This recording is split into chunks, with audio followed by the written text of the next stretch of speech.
Bonjour chers élèves, on commence notre journée. Donc c'est mercredi 25 mars 2020, orthographe.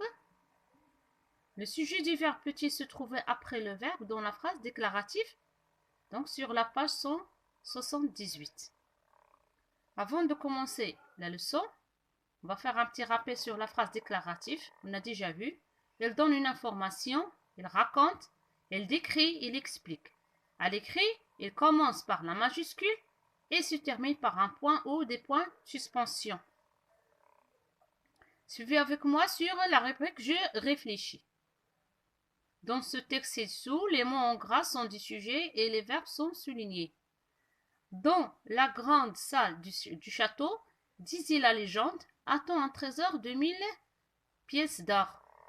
Donc vous voyez, le verbe souligné, c'est disait et attend. Les mots en gras, la légende, un trésor de 1000 pièces d'or. Et les mots en rouge, ce sont les compléments de phrases. La deuxième phrase. Au fond de la salle se dressait une immense cheminée. Se dresser, c'est le verbe, et le sujet, une immense cheminée. Dans la cheminée, brûlaient 4 énormes troncs d'arbres.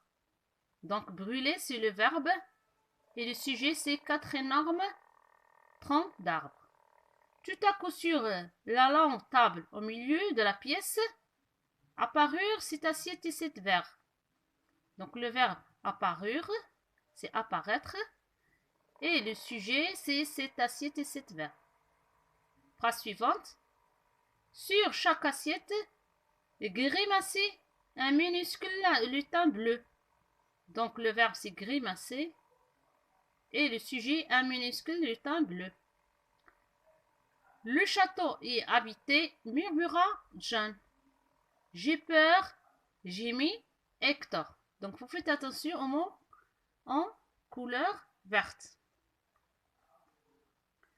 Je commence. Donc, 2. Je justifie. Donc les terminaisons des verbes cherchent leur sujet pour trouver les sujets.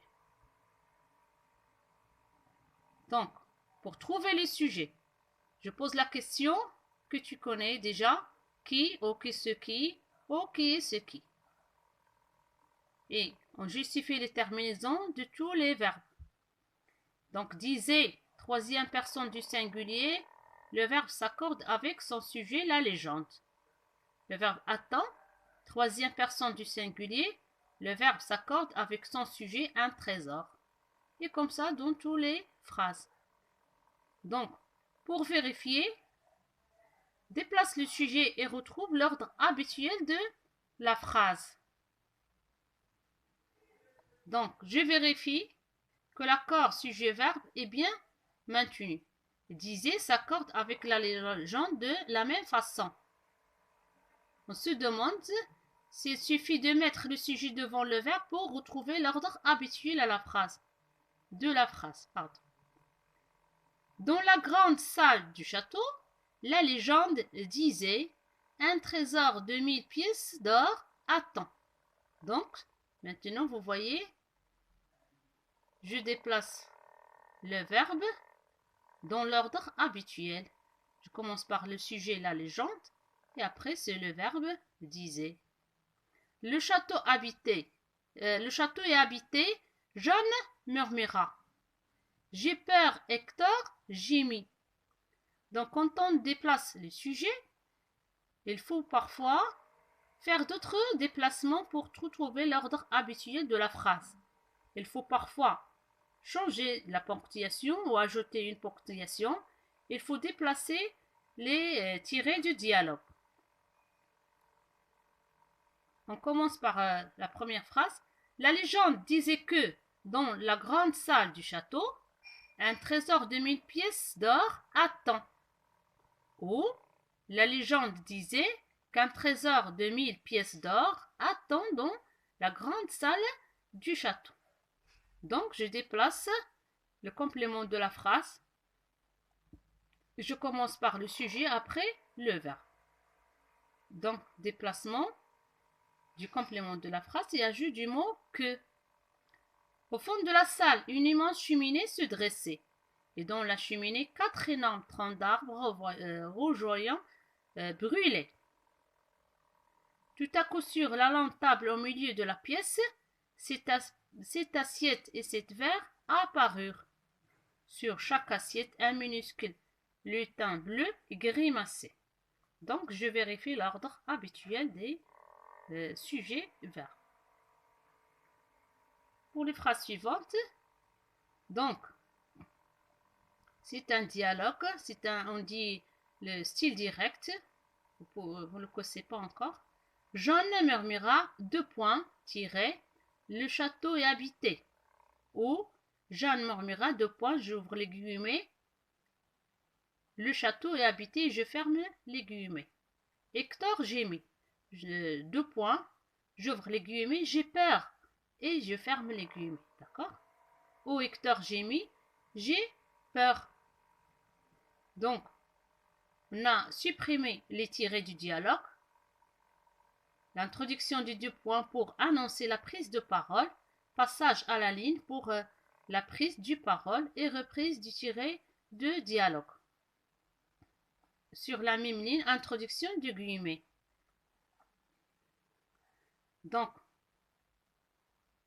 on conclut en déplaçant le sujet pour le remettre devant le verbe, on a vérifié que c'est bien le sujet. On a contrôlé l'accord du verbe avec son sujet, on a compris qu'il se fait de la même façon. Mais on a constaté aussi que cela change le texte, on ne peut pas toujours garder l'ordre de la phrase, ni sa ponctuation. Donc pour répondre à la question du titre, le sujet du verbe peut-il se trouver après le verbe dans la phrase déclarative? On récapitule les points suivants. Dans la phrase déclarative simple ou complexe, le sujet peut se trouver après le verbe qu'il commande. Donc, c'est oui. Le sujet après le verbe. On peut toujours construire la phrase autrement pour retrouver l'ordre ordinaire avec sujet-verbe. L'ordre sujet-verbe est le plus fréquent quand on parle. 3. Observe les phrases où le sujet est placé avant le verbe. Comment sont-elles construites? Donc, on a établi 2 cas. La phrase commence par un complément de phrase, déplaçable et supprimable. Ces compléments de phrase sont encadrés dans le texte. Moi, j'ai écrit sur cet enregistrement en rouge. La phrase complexe a un complément de phrase devant chacun de ces 2 verbes.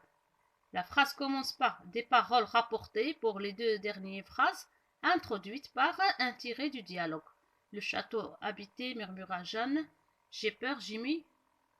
Hector. Maintenant, lis et écris la règle sur ton cahier de leçons. Quand la phrase commence par un complément de phrase ou par une proposition qui rapporte des paroles, le sujet est parfois placé avant le verbe. C'est un sujet inversé. Pour bien accorder le verbe avec son sujet inversé, je déplace le sujet et je retrouve l'ordre habituel du sujet et du verbe. Donc, nous avons s'entraîné à reconnaître le sujet inversé. Maintenant, vous faites l'exercice 1. Souligne le sujet inversé et accorde le verbe avec son sujet. Bien sûr, sur vos cahiers rouges. Essayez de faire l'exercice sur vos cahiers rouges et demain, je vais envoyer la correction. Maintenant, on passe à la poésie. La Tour Eiffel, page 89. J'espère que vous avez écrit la poésie sur vos cahiers roses. La Tour Eiffel. Mais oui, je suis une girafe, m'a raconté la Tour Eiffel. C'est de Maurice Carême. Donc on commence. La Tour Eiffel, c'est un monument de la démesure. Le poète montre que la Tour Eiffel constitue un monument de la démesure, c'est-à-dire qu'elle échappe à toute forme de mesure. Tout d'abord, la Tour Eiffel est marquée par une très grande hauteur qui semble infinie. Ainsi, il est comparé à une girafe. Je suis une girafe, animal très haut, alors que les hommes sont comparés à des insectes de petite taille déformés. Par ailleurs, la tour Eiffel semble avoir une hauteur infinie puisqu'il côtoie le ciel, élément inatteignable pour l'homme. Je laisse les étoiles brouter les nuages. Enfin, la tour Eiffel dépasse toute logique humaine et ne meurt jamais. Il me rend éternelle. Et elle est marquée par une grande stabilité. J'ai 4 pieds bien assis, et cela malgré l'effervescence de la vie parisienne. On ne s'ennuie pas à Paris. Monte et descende le long de mon cou. La tour Eiffel est donc bien un monument beau, car elle dépasse toute logique humaine. Elle est très haute, ne meurt pas, très stable. 2. La tour Eiffel est un monument qui émerveille ses observateurs. La tour Eiffel émerveille ses observateurs, car il suscite un monde magique. Mais oui, je suis une girafe, m'a raconté la tour Eiffel. Non seulement la tour Eiffel devient une girafe, mais en plus, elle est dotée du langage qui est le propre de l'homme. Par ailleurs, le poète utilise des comparaisons car la tour Eiffel suscite en lui des émotions que les seuls mots ne lui permettent pas d'exprimer. Il doit donc utiliser des comparaisons pour que l'on puisse comprendre que la tour Eiffel produit en lui. De plus, le poète traduit son ressenti sur la tour Eiffel à travers la musicalité du poème. Par exemple, il y a de nombreuses rimes qui donnent au poème sa mélodie. Ainsi, Eiffel rime avec éternel, afin de montrer que la tour Eiffel se place dehors du temps humain. Enfin, le poète propose une peinture du cadre spatial de la tour Eiffel dans une courbe de la Seine qui montre le cadre merveilleux dans lequel se situe la tour Eiffel. Ainsi, le poème fait état de ce que la tour Eiffel provoque chez ses observateurs qui sont émerveillés par sa beauté. Maintenant, vous pouvez apprendre la tour Eiffel ou chanter avec vos frères et sœurs. Au revoir. Bonjour, chers élèves. Vous allez bien? Nous sommes le jeudi 26 mars 2020. Donc, on commence par la lecture qui fait quoi sur la page 170-161. On termine la lecture. C'est quoi le patrimoine? Essayez de bien lire le texte. On passe à la production écrite. Prenez vos cahiers orange. La date d'aujourd'hui, jeudi 26 mars 2020. Production écrite, écrire une interview, premier J. Sur une nouvelle page, bien sûr. Le sujet, tu joues le rôle d'un journaliste et t'interviews le footballeur Zinedine Zidane pour tout connaître de sa profession. Écris cette question, pose-les et rédige ses réponses. Vous pouvez s'aider par les étapes à suivre, d'accord? On commence 1. L'ouverture, c'est la présentation, salutation d'accueil et remerciement anticipé. 2. Organisation générale de l'interview, préparation des contenus, pertinence des questions choisies et organisation de l'interview. 3. Guidage de l'interview dans l'action, écoute et compréhension de la parole de l'autre. Et 4. Clôture, c'est la conclusion, remerciement et salutation et séparation. C'est clair, donc ce sont les étapes à suivre pour une bonne rédaction d'une interview.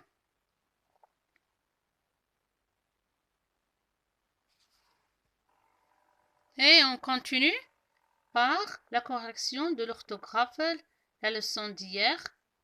Corrigez sur vos cahiers rouges. C'est l'exercice 1, page 178. La consigne, je cherche le sujet inversé et j'accorde le verbe. Donc la première phrase, sur les haies du jardin vit avec un hérisson avec thé. Au bord de la rivière court un thé, des enfants turbolent. Soudain arrivent deux voitures à vive allure. Donc ENT.